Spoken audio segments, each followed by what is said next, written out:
नमस्कार, आप देख रहे हैं एएनबी न्यूज। आपके साथ मैं हूं पूजा परमार। हरियाणा चौपाल में खबरों की शुरुआत करते हैं। हरियाणा विधानसभा बजट सत्र के 8वें दिन सदन में मुख्यमंत्री मनोहर लाल ने किसानों के मुद्दे पर जवाब दिया। मुख्यमंत्री ने कहा कि पीएम फसल बीमा योजना को बढ़ावा दिया जाना चाहिए और साथ ही कहा कि 25 से 30 साल की चर्चा के बाद ये प्रावधान आया कि प्रधानमंत्री किसान फसल बीमा योजना शुरू की गई। मेरा निवेदन यह है कि सभी किसानों को प्रधानमंत्री किसान फसल बीमा योजना की ओर से प्रेरित किया जाए, जिससे सभी किसान अपनी फसलों का बीमा करा सकें। सीएम मनोहर लाल ने खेतों से मिट्टी अन्य उद्देश्यों के लिए उठाते समय भी किसानों को सतह का ध्यान रखने को कहा।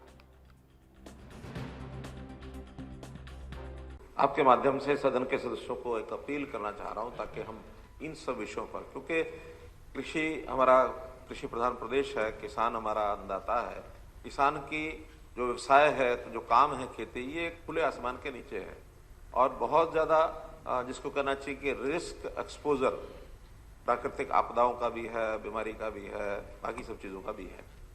तो इसमें विषय तो बहुत है, लेकिन केवल कंपनसेशन के नाते पहले तो सरकारें ही कंपनसेशन दिया करती थी, लेकिन प्रधानमंत्री ने जब से फसल बीमा योजना शुरू की है तो मैं समझता हूँ ये चर्चा 25-30 साल की चर्चा के बाद ये प्रावधान आया कि एक फसल बीमा योजना बनाई जाए और फसल बीमा योजना को स्वीकार करके और उसको लागू।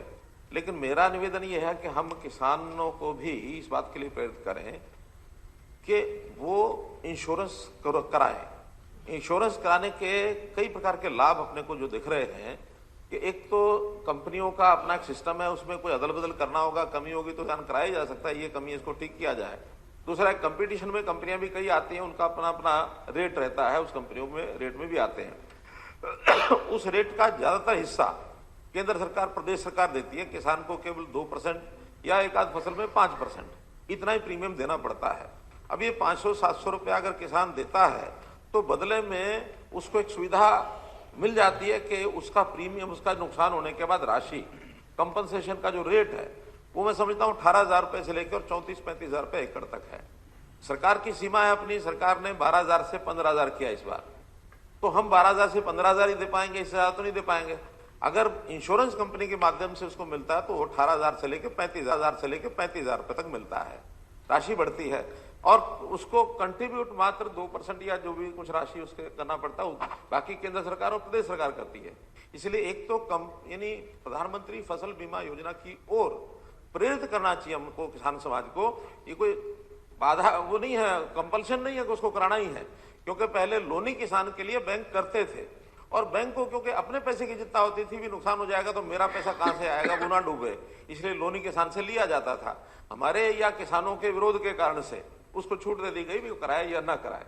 लेकिन मेरा कहना कि इसमें प्रेरित करना चाहिए किसानों को कि प्रधानमंत्री फसल बीमा योजना के अंतर्गत वो बीमा कराए। एक विषय, हरियाणा के मुख्यमंत्री मनोहर लाल ने कहा कि प्रदेश सरकार की भ्रष्टाचार के खिलाफ लड़ाई निरंतर जारी रहेगी और भी भ्रष्टाचार के मामले में संलिप्त पाया जाएगा उसके खिलाफ कड़ी कार्रवाई अमल में लाई जाएगी। वहीं जमीनों की रजिस्ट्री को लेकर सीएम मनोहर लाल ने कहा कि एनओसी लेना जरूरी है, इसके तहत पारदर्शिता के लिए ई पंजीकरण भी शुरू किया गया है। पहली बात तो यह है कि ये इंक्वायरी जैसे हमको शिकायत प्राप्त होती है उसी समय अलर्ट होकर के कि इसके अंदर गड़बड़ हमने रोकनी है। हेतु है मशरूमिंग ऑफ अनऑथराइज कॉलोनीज, ये नहीं बढ़नी चाहिए, प्लान्ड जो सिस्टम है वो बनना चाहिए। और इसके लिए हमने कई स्कीमें भी बनाई।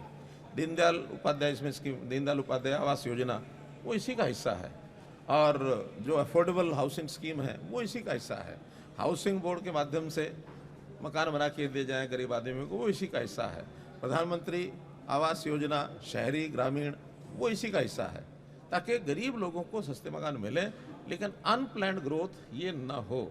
अब ये जो सारी गड़बड़ें ध्यान में आई, इसके अंदर कहीं ना कहीं भ्रष्टाचार की बातें भी सामने आई कि कुछ लोग इसमें से यानी मिसलीड करके गलत तथ्य दिखा करके रजिस्ट्रियाँ करते हैं। पहली बात तो कि इसमें रजिस्ट्री होती है, स्टैम्प ड्यूटी की चोरी नहीं है, लेकिन वो रजिस्ट्रियाँ जब होती हैं तो उसमें डेवलपमेंट चार्ज जो म्यूनसिपैलिटीज़ को मिलना चाहिए वो नहीं लिया गया और उसके अंदर रास्ते निकाल करके बिना एनओसी के रजिस्ट्रियाँ की गई हैं। इस सारे को आधार मान करके अब उन सब से एक्सप्लेनेशन कॉल मांगी गई है कि तहसीलदार, नायब तहसीलदार, एफसीआर ने 15 दिन का समय दिया है कि उसको एक्सप्लेनेशन देना पड़ेगा और नीचे जो रजिस्ट्री क्लर्क हैं या पटवारी हैं, वो डीसीज को कहा है कि वो उनको नोटिस दे करके 15 दिन का और नोटिस दे करके उनके एक्सप्लेनेशन मांग रहे हैं। जैसे उनके एक्सप्लेनेशन मिलेंगे निश्चित रूप से उनके ऊपर जो कार्रवाई बनेगी वो करेंगे। जो 7A ये एक धारा है जिसके अंतर्गत कोई भी शहरी एरिया के अंदर जब रजिस्ट्री कोई व्यक्ति कराता है अपनी ज़मीन की, तो उससे पहले एनओसी उसको लेना पड़ता है अर्बन लोकल बॉडीज और टाउन कंट्री प्लानिंग से। ये एक्ट वास्तव में 1975 में बना था सबसे पहले। उसमें एक 7A धारा ये जोड़ी गई थी, लेकिन अलग अलग समय पर उसके कुछ प्रावधान बदलते रहे हैं। पहले ये प्रावधान वेकेंट लैंड और 2.5 एकड़ तक की अगर ज़मीन की रजिस्ट्री होती है उससे नीचे तो ये 7A लेना पड़ता था, लेकिन पहले इस पर कभी किसी ने ध्यान नहीं दिया और मुझे लगता है कि लगातार उस पर ये प्रैक्टिस चलती रही कि कभी भी किसी ने इन रजिस्ट्रियों को करते समय 7A का एनओसी नो ऑब्जेक्शन नहीं लिया। जब हमें पता लगा, जब हमारी सरकार आई, तो हमने कहा कि नहीं, ये एनओसी लेना चाहिए, अदरवाइज एक जो अनऑथराइज कॉलोनीज हैं वो मशरूमिंग उसकी बढ़ रही है और हर शहर में लगातार वो कॉलोनीज बढ़ रही है। हमने उसमें थोड़ा प्रावधान ये किया कि 2.5 एकड़ की बजाय उसका एरिया कम किया जाए, क्योंकि 2.5 एकड़ तो कोई भी अपने कोई छोटे मकान के लिए, अनऑथराइज कॉलोनी के लिए कोई भी नहीं कराएगा। 2.5 एकड़ बहुत ज़मीन होती है। इसमें जो फार्मर्स थे, जो शहरी एरिया के अंदर जो खेती वाली ज़मीन। हरियाणा के शिक्षा मंत्री कंवरपाल गुर्जर ने हरियाणा विधानसभा के बजट सत्र के दौरान सदन को अवगत करवाया कि राजकीय मॉडल संस्कृति वरिष्ठ माध्यमिक विद्यालय सीबीएसई से एफिलिएटेड है। इन राजकीय मॉडल संस्कृति वरिष्ठ माध्यमिक विद्यालय में शिक्षण पद नॉन कोर की श्रेणी में आते हैं और इसके अलावा स्कूलों की प्रत्येक कक्षा में शिक्षण का माध्यम हिंदी और अंग्रेजी दोनों भाषाओं में है। ये जानकारी कंवरपाल गुर्जर ने आज हरियाणा विधानसभा के बजट सत्र के दौरान एक सदस्य द्वारा पूछे गए प्रश्न का उत्तर देते हुए दी। उन्होंने बताया कि राजकीय मॉडल संस्कृति वरिष्ठ माध्यमिक विद्यालयों में पढ़ने वाले विद्यार्थियों जिनके परिवारों की वार्षिक आय 1,80,000 रुपए तक है, उन परिवारों के बच्चों को फीस नहीं ली जाएगी।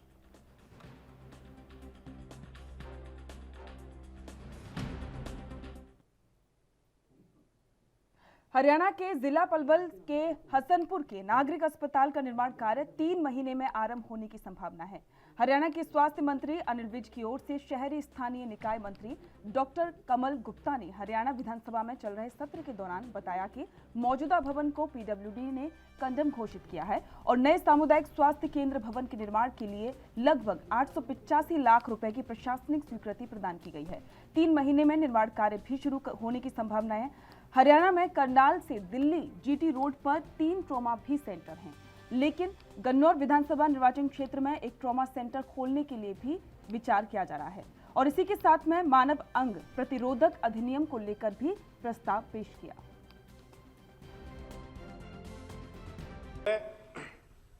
मैं प्रस्ताव प्रस्तुत करता हूं, क्योंकि संसद द्वारा चिकित्सीय प्रयोजनों के लिए मानव अंगों को निकालने, उनके भंडारण और प्रतिरोपण के विनियमन के लिए तथा मानव अंगों के वाणिज्यिक संव्यवहार की रोकथाम के लिए तथा उससे संबंध अथवा उसके अनुषांगिक मामलों के लिए उपबंध करने हेतु मानव अंग प्रतिरोपण संशोधन अधिनियम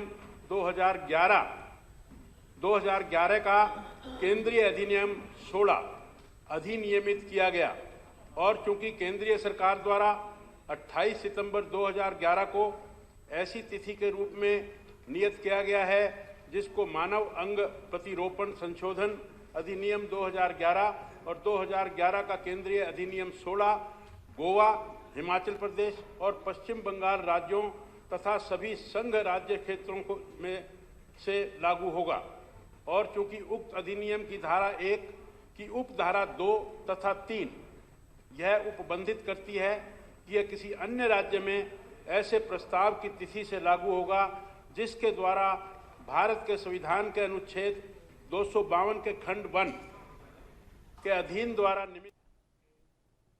हरियाणा के खेल एवं युवा मामले राज्य मंत्री सरदार संदीप सिंह ने विधानसभा के बजट सत्र के दौरान बताया कि वर्तमान समय में कुरुक्षेत्र जिले में एक जिला स्तरीय स्टेडियम, 5 राजीव गांधी खेल परिसर, एक तैराकी तालाब और इसी के साथ में एक हॉकी एस्ट्रो ट्रक ट्रैक भी उपलब्ध है।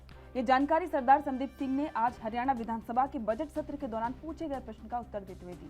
उन्होंने बताया कि सरकार कुरुक्षेत्र जिले के गांव चंदेरी में 85,13,000 रुपए की अनुमानित लागत से खेल स्टेडियम निर्माण किया जा रहा है और खेल मंत्री ने बताया कि राज्य सरकार राज्य में खेल अवसंरचना को बढ़ावा देने पर विशेष जोर दे रही है। पहले तो मैडम आपको ये बताना चाहूँगा कि कैश अवार्ड जितने मेडल आते हैं उसी हिसाब से हम देते हैं और माननीय मुख्यमंत्री जी की तरफ से चाहे हमारे 200 करोड़ के मेडल आए उतने पैसे हम देंगे, ये माननीय मुख्यमंत्री ने कहा है। तो इतने कहा आगे 60 करोड़ कौन सा लग गए जी, अभी 60 करोड़ का प्रोविजन है, 60 करोड़ खर्च हो गए। दूसरी बात आपने गूंगे पहलवान की बात की। हिंदुस्तान में एक हरियाणा ही ऐसा स्टेट है जो ओलंपिक मेडल पर डम एंड डेफ वालों को सबसे ज्यादा पैसे दे रहा है। आप पूरे हिंदुस्तान में देख लीजिए, इवन सेंट्रल गवर्नमेंट से भी ज्यादा हरियाणा गवर्नमेंट दे रही है। अब आइए अब मैं दूसरा बताता हूं आपको कि सब क्लास 4th में जो स्टैब्लिश है उसकी जगह एफिलेटेड कर दिया गया है, जिससे कि जितने भी कॉलेजेस इंस्टीट्यूट इसमें आएंगे।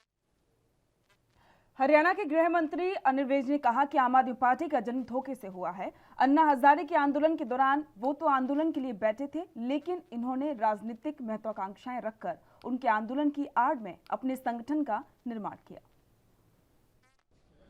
देखिए, ये जो आम आदमी पार्टी है इसका जन्म धोखे से हुआ है। अन्ना हजारे के आंदोलन में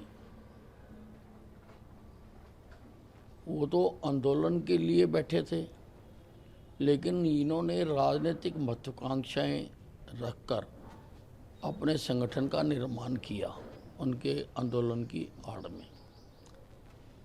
इसलिए जो ये कहते हैं वो ये है नहीं, जो ये बताते हैं वो ये करते नहीं हैं।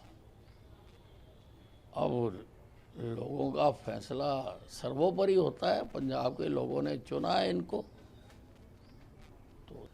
तो वैसे तो ये कांग्रेस का अंदरूनी मामला है, पर अगर मैं तटस्थ होकर भी बात करूं तो कांग्रेस कुल मिला के अब खत्म हो चुकी है। अब ये एक दूसरे के ऊपर दोषारोपण करके अपनी कमजोरियों को छुपाना चाहते हैं। अब इनका मामला है, अब ये इसको कैसे निपटते हैं ये इन पर ही निर्भर करता है। देखिए, प्रधानमंत्री नरेंद्र मोदी जी के कुशल नेतृत्व में इतने बड़े देश में योजनाबद्ध तरीके से वैक्सीनेशन कार्यक्रम चलाया गया। अलग अलग वर्ग का अलग अलग समय पर अपनी स्थिति को देखते हुए ये कार्यक्रम चलाए गए और अब 12 वर्ष से 14 वर्ष वाले बच्चों का आज से। वक्त हो गया ब्रेक का, जल्द लौटेंगे।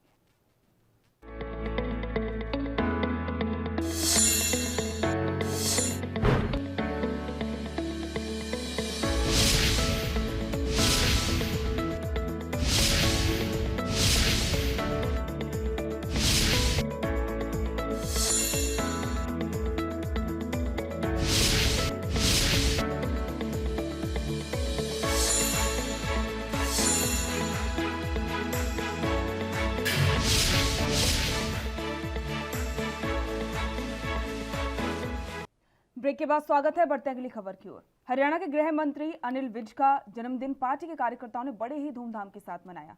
जन्मदिन के मौके पर बीजेपी के कार्यकर्ताओं और विज समर्थकों ने हवन पूजन किया और साथ ही जगह जगह पर सेलिब्रेशन किया गया। इस दौरान कार्यकर्ताओं में भी जोश देखने को मिला।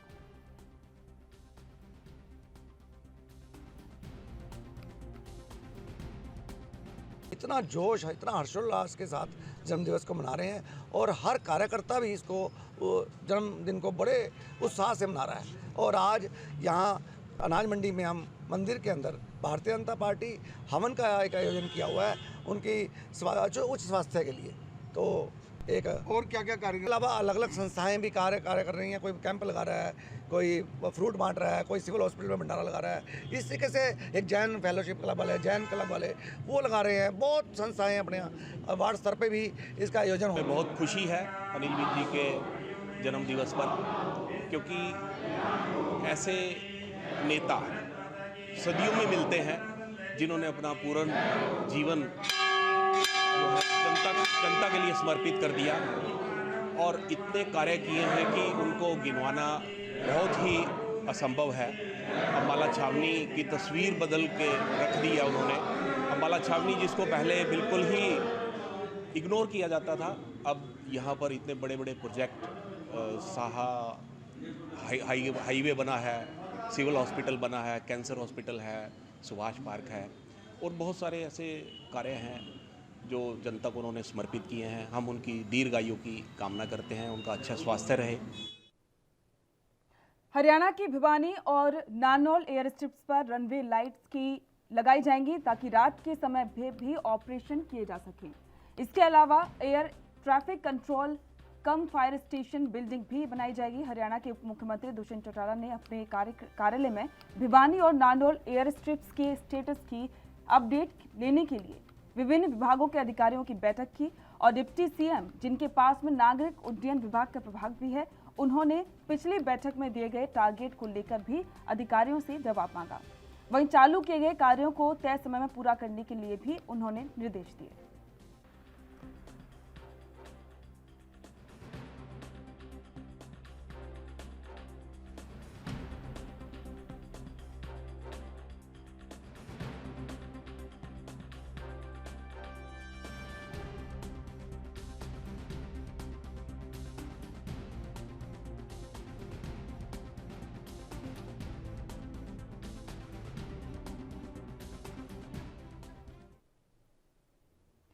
देश भर में आज से 12 से लेकर 14 साल के बच्चों के लिए कोरोना के वैक्सीनेशन का काम स्वास्थ्य विभाग ने शुरू कर दिया है। अंबाला में स्वास्थ्य विभाग ने 20 जगहों पर कैंप लगाकर वैक्सीनेशन का काम शुरू किया।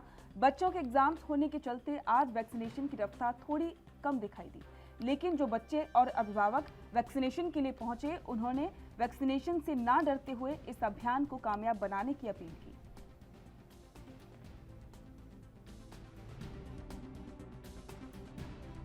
अभी आज ही जो है 12 से 14 साल के बच्चों के लिए वैक्सीनेशन शुरू हुई है, इसीलिए मैं आज इसको 12 साल, ये 13 साल का हो चुका है, इसको वैक्सीन करवाने के लिए आया हूँ, ताकि जिससे प्रिकॉशंस लिए जा सके और आने वाले टाइम में कोविड का खतरा जो है टल सके और जिससे सरकार को स्कूल दोबारा बंद करने की नौबत ना आए। इसीलिए हम इसको सावधानीपूर्वक बरतते हुए कि हम आज ही इसको वैक्सीनेशन करवाते हैं, क्योंकि हमारे लिए लाभदायक है। और मैं अपने सभी मित्रों को, सभी रिश्तेदारों को मैसेज देना चाहूँगा कि आप वैक्सीनेशन करवाएं और जल्दी से जल्दी कोरोना पे हम जिस पे नियंत्रण पा सकें। और वैक्सीनेशन बहुत सेफ़ है और इसका कोई यानी कि साइड इफ़ेक्ट नहीं है, तो कृपया अफवाहों की तरफ ध्यान ना दें और वैक्सीनेशन करवाएं। आज जैसे कि सबको पता है, भारत सरकार के आदेशानुसार आज दिनांक 16 मार्च को 12 से 14 वर्षीय बच्चों की भी कोविड वैक्सीनेशन शुरू हो चुकी है कॉर्बेवैक्स के नाम से। और अंबाला ज़िले में भी डॉक्टर कुलदीप सिंह हमारे सीएमओ सर के नेतृत्व में पूरे अंबाला ज़िले में भी ये कार्यक्रम शुरू हो गया है कोविड वैक्सीनेशन 12 से 14 साल के बच्चों का। और मैं डॉक्टर अदिति यहाँ Covid vaccination government ITI Ambala city की इंचार्ज हूँ। हमारे सेंटर में भी आज 12 साल से ऊपर बच्चों को कोर्बेवैक्स लगनी शुरू हो गई है। और मेरा सभी लोगों से यही अपील है कि सभी के पेरेंट्स से भी कि जो भी 12 से 14 वर्ष के बच्चे हैं वो डरें ना और बढ़ चढ़ के हिस्सा लें कोविड वैक्सीनेशन में। तो आज जैसे कि कोर्बेवैक्स का स्टार्टअप हुआ है, मतलब 12 to 15 एज ग्रुप के लिए, तो मैंने आज स्टार्ट किया है, मतलब कोर्बेवैक्स लगवाई है। तो जैसे कि अभी आपको पता है कि कोविड तो इस टाइम बहुत मतलब लो पिक पे, पर इसका कुछ गारंटी नहीं कि कब फिर से आ जाए। तो मैं अपनी एज के सभी मेरे भाइयों बहनों को कहना चाहता हूँ कि कृपया प्लीज़ वैक्सीन लगवाएं एंड मतलब सेफ़ रहें कोविड से। इसका कुछ नहीं पता, कभी भी कोविड आ सकता है, तो प्लीज़ कोर्बेवैक्स लगवाएं 12 to 14 एज ग्रुप्स के लिए, ताकि आप लोग सेफ़ रहें, स्कूल जाने के लिए सही रहें। Thank you. मेरे को हाफ एन आवर हो गया लगवाए हुए, तो मेरे को कोई प्रॉब्लम नहीं हो रही, नॉर्मल सही है, मतलब एकदम प्रॉपर बाजू भी ठीक। मेरा नाम मिरानी है, मैं स्कूल DSD विद्या में पढ़ती हूँ, मैं कक्षा 6ठी में हूँ। मेरे को वैक्सीन लगवा कर बहुत अच्छा लग रहा है। लग रही है आपको? नहीं। ये बहुत अच्छी चीज़ है, इससे हम कोविड से लड़ सकते हैं। जो बहुत दिनों से हम इंतजार कर रहे थे जिस शुभ घड़ी का, अभी 12 साल से ऊपर बच्चों को कब वैक्सीन का लगनी स्टार्ट होगी, क्यों मंजूरी तो लगभग 1-1.5 महीने पहले मिल चुकी थी। इसको emergency use authorisation government of India की तरफ से मिल चुका था, लेकिन कल ही हमारे देश के जो स्वास्थ्य मंत्री हैं मनसुख जी, उन्होंने ये डिक्लेयर किया है कि आज से यानी 16 मार्च से सभी 12 साल से ऊपर 12 से 14 साल तक के बच्चों को जो कोर्बेवैक्स वैक्सीन है, देश में बनी हुई बायोलॉजिकल जो कंपनी है उसके द्वारा बनाई हुई वैक्सीन है और प्रोटीन सब यूनिट वैक्सीन है, यानी इसमें वायरस का एक हिस्सा डाला गया है जो आमतौर पर उसी से संक्रमण वही हिस्सा होता है संक्रमित करता है। तो ये हमारी जो इस तरह की जो लेटेस्ट टेक्निक से जो वैक्सीन बन रही है और वो वैक्सीन हमारे देश में ही वैक्सीन बनी हुई हमारे बच्चों को लग रही है। इस खबर यमुनानगर से है, जहां पर बेमौसम बरसात से पहले ही गेहूं की फसल को काफी नुकसान हो चुका है। तो अब तापमान बढ़ने पर पीला रतुआ नाम की बीमारी ने भी फसलों पर अटैक कर दिया है, जिससे किसानों की चिंता बढ़ चुकी है। पिछले साल के मुकाबले अब केस ज्यादा सामने आए हैं। प्रदेश में इस बार पीला रतुआ का सबसे पहला केस जगाधरी क्षेत्र के पास गांव मालवी में देखने को मिला था और इसके बाद ये केस बढ़ते गए, जिससे अब तक 53 एकड़ फसल में पीला रतुआ की बीमारी आ चुकी है, जिससे कि 20 से 30 फसल प्रभावित हो चुकी है। कृषि विभाग के अधिकारी किसानों को पूरी चौकसी बरतने की बात कह रहे हैं।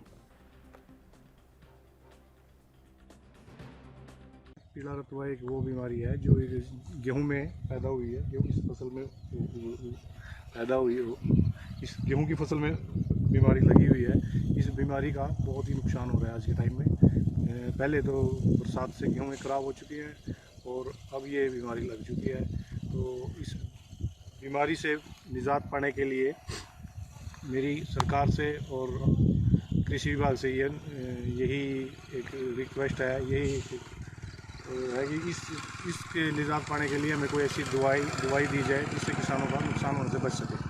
तो मैं दोबारा सरकार से यही अपील करता हूँ कि सरकार इस बीमारी से छुटकारा दिलाने के लिए किसानों की मदद करे और जो अधिकारी हैं गांव में आके हमारे खेतों में आके इसके बारे में बताएं, जो किसानों को इस बीमारी से निजात मिल सके और ये बीमारी से छुटकारा पाया जा सके। यही एक मेरी अपील है सरकार से। पीला रतुआ हमारे यहाँ मामली गांव में आया था पिछले 11 फरवरी को, और अब जैसे जैसे टेम्परेचर सूटेबल बढ़ रहा है, उसके लिए टेम्परेचर बढ़ रहा है, तो इसकी और अधिक फैलने की है। अभी तक जिले में 53 एकड़ में हमारे यहाँ पीला रतुआ है, जो मोस्टली सढौरा और आपके बिलासपुर और आदौर ब्लॉक में। नहीं, कारण तो इसका पक्षिनिया पैथोजन है, एयर के साथ ये मूव होता है। जैसे जैसे हवा चलेगी और टेम्परेचर फेवरेबल मिलता है तो ये फैलता चला जाता है, और यही है। और जहाँ भी नमी मिलेगी, जैसे पीछे बारिशें हुई और हमारा जो बरसाती नदियाँ हमारे यहाँ से गुजरती हैं, उनके नज़दीक जहाँ भी नमी ज़्यादा है तो वहाँ चांसेस ज़्यादा है इसके आने के। इसके लिए रिकमेंडेड दवाइयाँ हैं पैकेज प्रैक्टिसेस में, चाहे आप टेबिकोनाजोल दवाई का स्प्रे कर सकते हैं या प्रोपिकोनाजोल दवाई 200 से 250 ml प्रति एकड़ के हिसाब से यदि दवाई समय रहते कर देंगे या शाम के समय, तो ये बीमारी से बचा जा सकता है। किसान एक तो अपने खेत की निगरानी लगातार रहें। यदि आपको लगता है कहीं भी पीले से रंग का पाउडर आपके कपड़ों पे लगता है, कागज़ पे देख ले हल्दी रंग का पाउडर मिलेगा, तो अपने निकटतम कृषि विकास अधिकारी से या कृषि विज्ञान केंद्र दामला में संपर्क कर सकते हैं। तो फसल कितनी इसमें यदि ये ज़्यादा आ जाए तो 20 से 30% तक फसल में नुकसान हो सकता है। अदरवाइज यदि थोड़ा ही है तो 5 से 7% तक नुकसान फसल को कर सकते हैं। किसानों को जैसे हम रासायनिक खादों पे हमारा काफ़ी दबाव बढ़ता जा रहा है, क्योंकि उपलब्धता भी कम है, और दूसरा किसान जो डाल के जो हमारा एक यील्ड पोटेंशियल था उस तक हम पहुंच गए हैं। अब क्वालिटी की बात हो रही है तो ज़्यादा खाद डालने से हमारी क्वालिटी फसलों की ख़राब हो रही है और भूमि की ख़राब हो रही है। तो हरी खाद का उपयोग करके हम फसल की उर्वरा शक्ति भी बढ़ा सकते हैं, और जो क्वालिटी अगले प्रोड्यूस की आएगी, जो भी हम फसल लेंगे तो वो काफ़ी अच्छी। और इसी के साथ हरियाणा चौपाल में फिलहाल इतना ही। देखते रहिए ANB न्यूज़। नमस्कार।